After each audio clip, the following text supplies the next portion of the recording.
Dans le froid dijonnais, ce sont les hommes de Patrice Carteron qui rentrent le mieux dans le match. Dès la deuxième minute, Yohan Thuram doit s'employer une première fois face à Sébastien Ribas. Un quart d'heure plus tard, c'est le milieu de terrain Béranguer qui voit sa frappe repoussée par le gardien guadeloupéen du TFC. La troisième occasion est la bonne pour les Bourguignons. À la 22e minute, Thuram se trouve sur un corner et Romain Genevoix marque de la tête contre son camp. Les Bleus n'ont pas le temps de digérer puisque 4 minutes plus tard, Caceres profite d'un mauvais dégagement dans l'axe pour battre Yohan Thuram. Dijon mène 2-0 à la mi-temps. Voilà, on ne prend pas les choses en main, on n'a pas assez de maîtrise et on laisse l'adversaire à la fois prendre confiance et puis se créer des occasions. Et en plus de ça, il y a eu quand même sur les 2 buts de grosses erreurs individuelles. Hein. Donc si on cumule tout ça, on ne peut pas se trouver étonné d'être mené 2-0 à la mi-temps.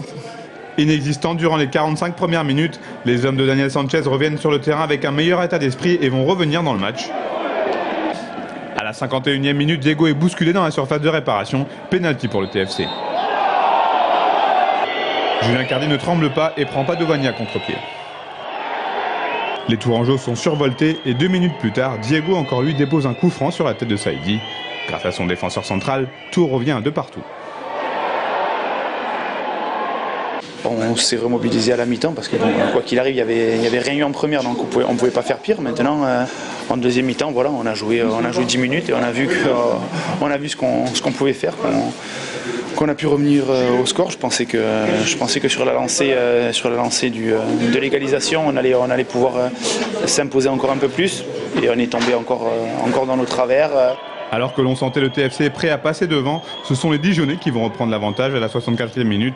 Sur un centre, Yohan Thuram se couche mais ne peut capter le ballon. Et Ribas, en véritable renard de surface, délivre le stade Gaston Gérard. C'était un match absolument somptueux. On est passé par plein de moments totalement différents, avec une première mi-temps vraiment maîtrisée, avec énormément de jeux, d'occasions.